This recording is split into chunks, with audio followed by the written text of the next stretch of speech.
Hi there, friends. I'm meteorologist Robert Spetta, and today we got a few things to talk about out here across, well, the global tropics. This is our Thursday edition of Talkin Tropics, and let's give a review of what we got coming up in the next half hour. One, what's happening out in the Atlantic? It is still November, and it's still hurricane season, but the seasons are definitely changing, and I'm going to emphasize that and discuss why I'm kind of leaning towards no more tropical systems out here for the rest of the season.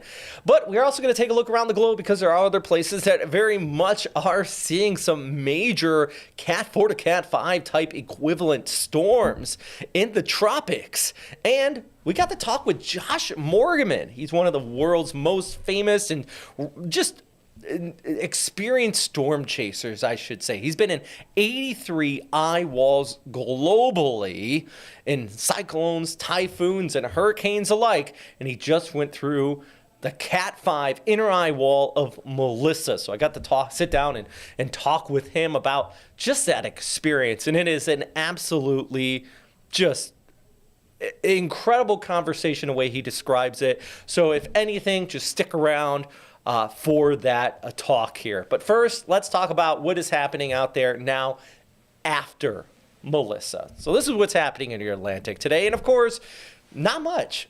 Melissa, or what's left of it, is out there in the North Atlantic. That's kind of Iceland's problem at this point, and there's no tropical cyclone formation anticipated over the next 7 days, according to the National Hurricane Center. But we can even take that a step forward. Let's take a look at the Climate Prediction Center and what their 2-week tropical outlook is showing. Now, out ahead of Melissa, about 2.5 weeks, this actually had a big red area in the Caribbean. This specific graphic was very good at telling that long-range outlook and kind of showing something could form. It shows nothing at this time. Really just kind of calm. Now, to kind of put that aside, we still have very warm sea surface temperatures in the Caribbean. Temperatures out there, mid to low 80s. You need about 81 to 82 degrees to have good tropical cyclone formation. It can happen below that, but that's what you need. So there is still plenty of energy in this area of the tropics across the Caribbean. For that matter, though, you really don't have any convection to speak of, at least at this time, outside of the Central America gyre. But outside of that, there's not really much to talk about here with it. In fact, we can take a look at the ECMWF guidance here, and I'm just showing this. I could show the multiple models, but really this gives you an idea. So you can actually see that Central America gyre I'm talking about. It's right in here. You see that, my circles on the screen in the bottom left there? That's that convection that often does flare up this time of year. It's a little bit further towards the south in those very warm sea surface temperatures. But the problem that is combating is this cool, dry, high pressure towards the north that also provides a lot of shear.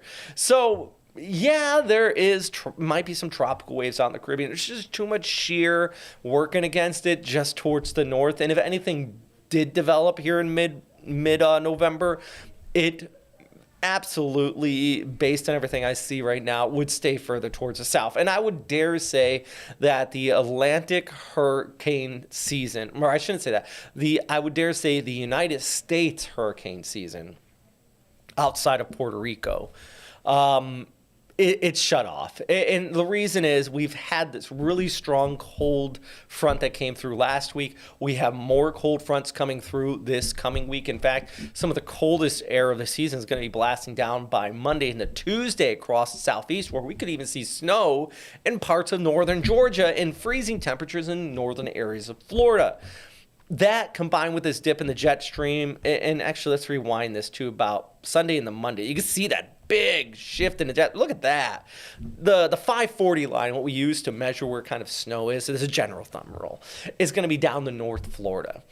This just simply indicates that, yeah, I think our tropical season in the Atlantic is coming nearly to an end, or at least in the United States, I should emphasize. Hurricane season doesn't end until November, and it's probably, if we see anything, it would be more of these sharp recurvature lows that would kick off towards north or deep tropics, but they would basically be stopped by this dip in the jet stream across the Gulf and over towards northern areas of Florida. So for the states, it's safe to say it's mostly over. I wouldn't rule it out completely, as Lloyd from Dumb and Dumber says. So you're telling me there's a chance? Yeah, maybe like 1 to 5% chance, but yeah, I think it's safe to say the Atlantic tropical season is winding down, and that's my kind of key takeaway from that. I mean, you actually see here by mid-November, you see how the numbers really drop off. Actually, I need to fix the "we are here." That still shows September, but you see here by November 10th, it just almost drops off, and by mid-November, it's like out of 100 storms, so let's just based on percentages, like 5 to 10% take place after mid-November. So we're pretty much there. Now, it's not to say that's impossible, and people are going to cite these. Hurricane Iota, just 5 years ago, was November 13th to the 18th in 2020. 84 deaths in Nicaragua, $1.4 billion in damages. That was a serious November storm. Hurricane Kate from the 15th to the 23rd of 1985 brought 15 deaths and $700 million in damages. And then even Nicole just 3 years ago brought 11 deaths to the state of Florida and $1 billion in damages. Now I point these out not to say that we're going to have something like that, but it just to emphasize that yes, we're in the latter stages of hurricane season. They can still happen, but the dynamics in those years were a little bit different than what we're seeing now. We didn't quite have this big just plunge of cooler air coming in from the north that really is just disrupting that. And we actually, a couple of years ago, we had one storm that did, I think it was last year. I'm going to try to pull up the graphic here right now. We did have one storm that formed in the Caribbean, and it kind of meandered and stalled out in the Gulf. And here it is. Let me see. Oh, it was Raphael, the one right there in the bottom middle of the screen. And you can see that purple line. It just kind of heads out into the Gulf and stops. That was because we had a just kind of cooler air mass that came through. It peaked as a Cat 3, but that air mass just absolutely more like blew it out like if you blow out a candle, and just absolutely caused it to get disrupted and fall apart. So at least for now, I would say the tropics look pretty calm through at least mid to late November. The Atlantic, pretty confident it's shut off. And I think just overall, things are calming down. I do want to take a quick question here from Casper. He says, a wild set of comparison statistics in the East Pac and Atlantic had less than half the hurricanes of the East Pac, but double the major hurricane days. So what he's saying is that the Atlantic this year didn't have a lot of hurricanes. A lot of people have been talking about that. It was kind of a calm season. The meteorologists over forecasted, but Casper here in one of our comments said, yeah, but we had more major hurricane days, meaning days that we had Cat 3, 4s, or 5s than normal. Actually, I think the total ACE, accumulated cyclone energy, and I'm going to make some graphics. My next tropical, Talkin Tropics, we're going to talk about this. We had 3 Cat 5s, 140% above average of the normal ACE accumulation in the Atlantic, meaning that the energy overall was well above average in the Atlantic. Just take that a food for thought. We had 3 Cat 5s. That is well more. If you get 1 Cat 5 in a season, that's remarkable. If you get 3, that's an above average season, even if the storms did not hit your home. And thankfully, the United States missed out on most of these storms. I got another question here asking about, could we see that super typhoon impacting the Philippines? Yeah, on the other side of the world. And as I mentioned, the second part of this update, we're going to talk about those global tropics. So I'll be back in just a second after a break, so stand by. And let's take a look around the world in other areas that are seeing some major storm systems. Cut the cord, get the app, stream free. Download the First Coast News Plus app, your trusted source for news, your weather, all your sports, and so much more on your time. Yeah, your schedule. Get your most accurate forecast, your weather impact alerts, extended breaking news coverage, and exclusive specials at a time that is convenient to you and your family. Download First Coast News Plus and watch for free right now. I knew I needed physical therapy to be able to get back to doing the things I want to do, specifically golf. Throughout Brooks Rehabilitation, with the 50+ locations we have, we see people with many injuries across the board. We're really looking to individualize a treatment plan and create goals together. That way they can get back to the sport or activity they love to do. I would definitely recommend Brooks to anyone who needs physical therapy. It enabled me to get back on the golf course to do what I want to do. Nothing breeds competition and camaraderie in a community like sports. It gets your adrenaline up. Sports has a unique way of bringing people together. Your First Coast Sports team understands that. We go beyond the X's and O's and to the heart of the game, where wins don't always make winners and the L's don't necessarily make losers, and where the highlights sometimes mean more than the trophy. Is where the real stories are told. Sports Finals sponsored by Farah and Farah, Sunday nights at 11:30 and streaming on First Coast News Plus. All right, so let's take a look around the global tropics, because of course the Atlantic may be calming down, but there are obviously other areas to talk about. So let's throw up our graphics here and let's take a look at the other side of the world. Well, okay, first off, there we go. Let's start with this video here. This is actually out of Cebu. And let's actually, can we go back to the graphics real quick? And let's start this over. Because I want to show what we have going on out there first before we talk about this. Because in the Philippines, they are recovering from a major typhoon there. Typhoon Tinos is known locally, also known as Kalmigi. But see right there, the Philippines in the middle. But towards the west, we have a landfalling tropical system there. That is Kalmigi, the same one that just impacted the Philippines, just made landfall in Vietnam. This storm system continuing to bring heavy rainfall out there, and even a pretty significant storm surge just south of Da Nang. Some areas could see well over a foot of total rainfall accumulation. Now, that same storm, as I mentioned, did just impact the Philippines, where they're preparing for yet another typhoon in the wake of it. And now let's show this video out of Cebu, because they had some very serious impacts here. Heavy rainfall in totals over the course of 24 hours, about 1 to 2 feet in spots, about 300 to 500 millimeters of total rainfall. It overflowed rivers here. It caused some serious damage.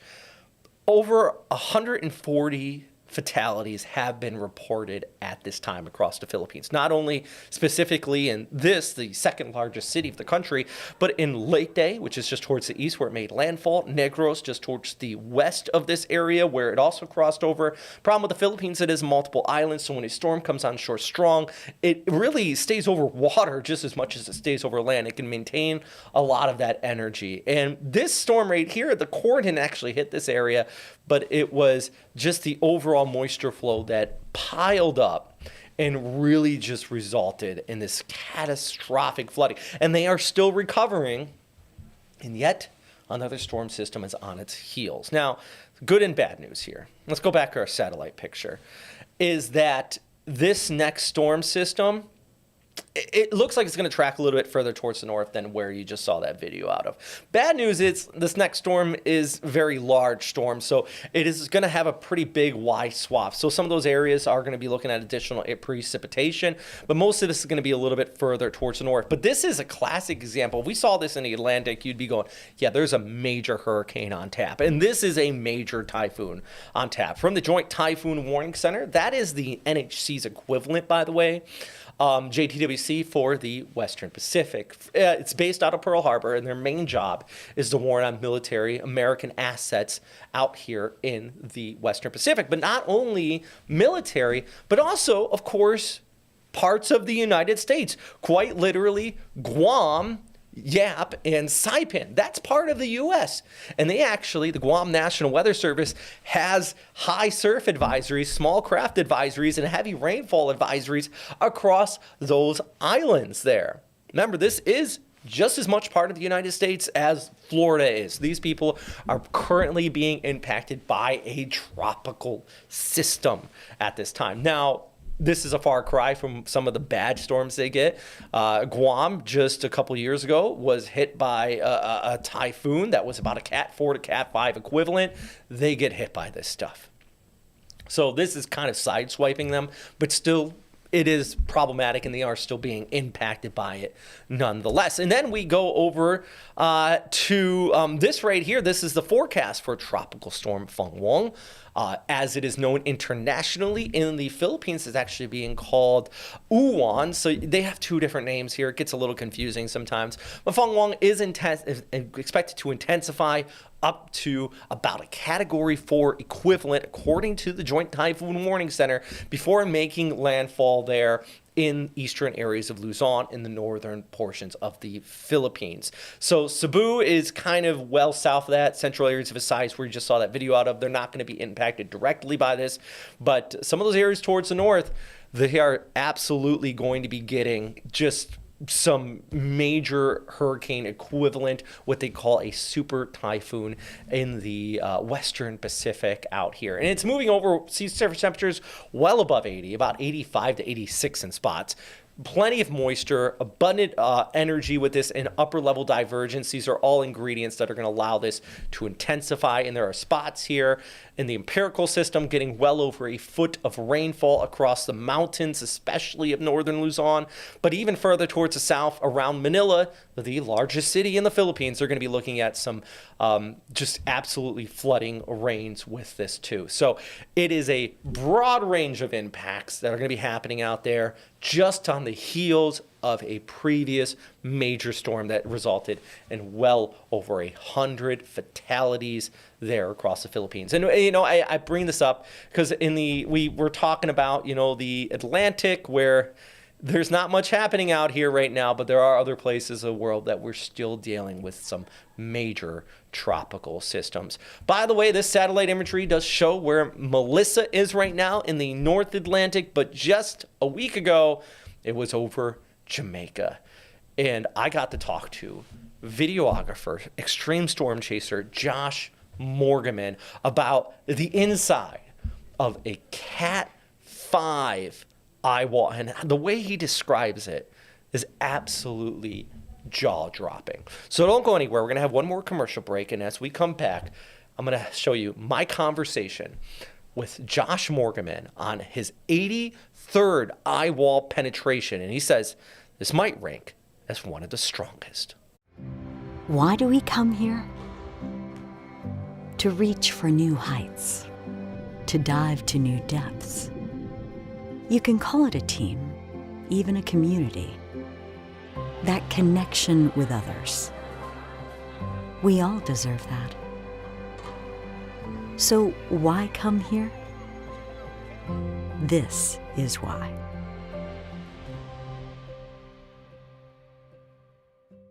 Swing into luxury, where golf and community come home. Located in St. John's, Florida, Stillwater is a premier 55-plus active adult community where golf is in your backyard. This bundled golf course community features a championship 18-hole course, top tracer practice facility, and resort-style amenities. Whether perfecting your swing or connecting with neighbors, Stillwater offers the perfect blend of relaxation and recreation. Live where every day feels like a getaway. Maybe you're new to all this streaming, OTT, on-demand stuff. You need a trusted news and weather source. And we've got you with First Coast News Plus. That's some pretty serious cold. Get your most accurate forecast, your weather impact alerts. Heavy law enforcement presence. Extended breaking news coverage. And that breaking news right now out of Camden County, Georgia. And exclusive specials, all on your schedule. So download First Coast News Plus and start watching for free.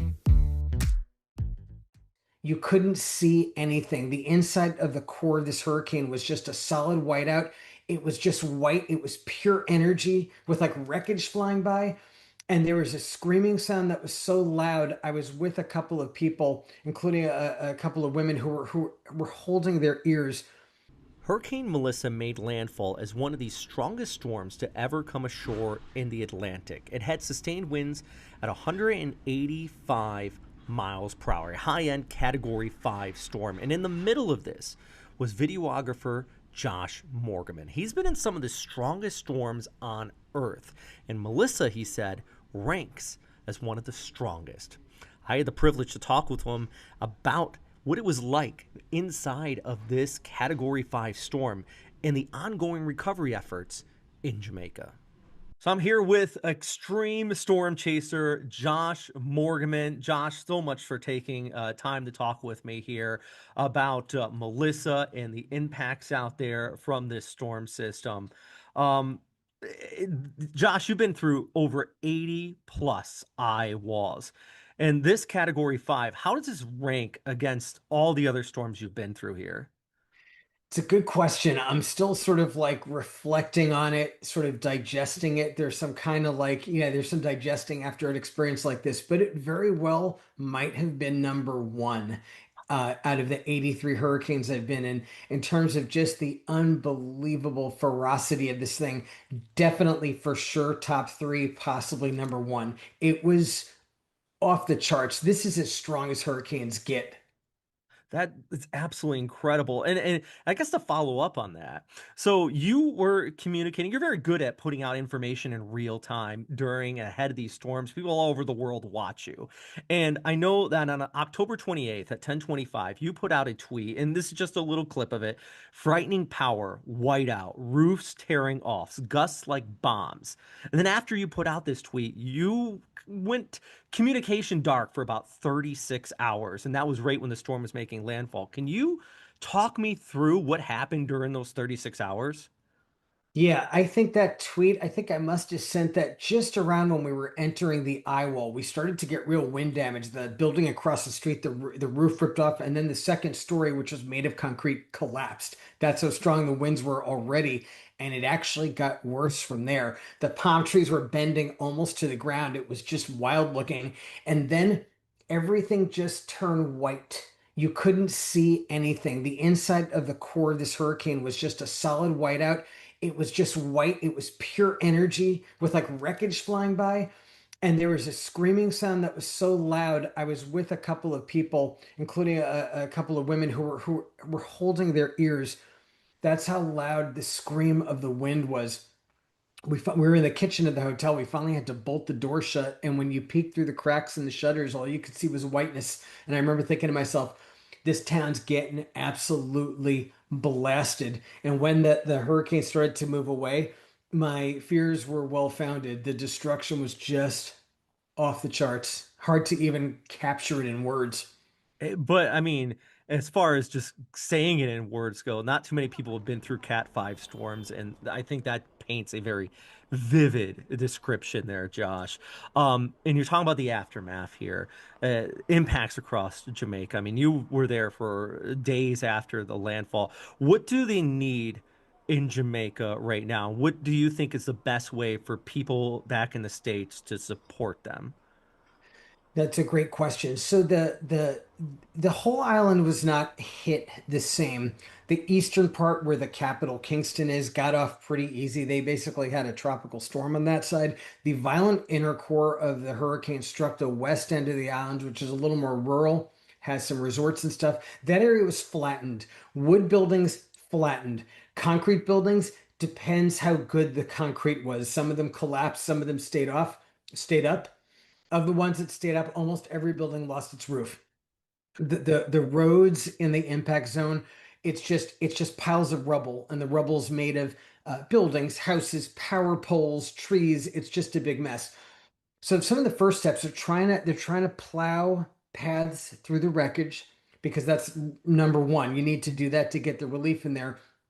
And then they're trying to get food and medical aid in. I have to say, I was impressed. I think that the Jamaicans have done a very good job with the initial steps. The city of Black River was absolutely devastated. I mean, devastated.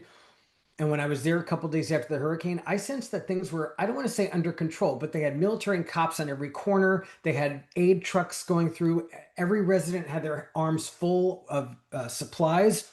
They had medical, mobile clinic people on the ground. So I was like, okay, wow, this is a great first step. But any hurricane would need any nation would need help after a hurricane like this. Even after Hurricane Katrina, a lot of Americans don't know we got international help, believe it or not, after Katrina. And a small country like Jamaica absolutely needs help in terms of resources and stuff. So folks should help out, and the best way to do that is to go to supportjamaica.gov.jm. Let me make sure I have that right. Yeah, supportjamaica.gov.jm. That's a good portal to get started to give help. All right, we'll make sure we have a link to all of that on our website just to make sure people can get there and get to the best resources. Now, last question I got for you, Josh, here. I know you are busy. You're going after Melissa. You're about to go chase another typhoon here on the other side of the world. And that leads into the final question. A lot of people are going to ask this. Why do you do what you do? I mean, you go inside these storms. What drives you to do this? Sometimes I ask myself that question. Deep into this chase, I remember just thinking, God, I really hate this. Just the uncertainty and the stress, and you're in a country that you're not familiar with, and it's the middle of the night, and you're tired, and the hurricane's coming in, and you're trying to find somewhere to survive it, and it's scary and it's unpleasant. And I ask myself that, but just that fascination that hurricanes bring, they're so hypnotic to me that it's almost like a drug that I can't help but chase, despite how unpleasant it is sometimes. It is sort of an addiction, to be perfectly honest. Wow. Well, Josh, thank you so much for talking with me. I truly appreciate it. I know you were busy, you're between storms, so thanks for taking the time to get that information out there to make sure, this recovery efforts from Melissa, I'm sure, are going to take a long, long time. So more information, the better. So thank you very much. Thanks, Rob.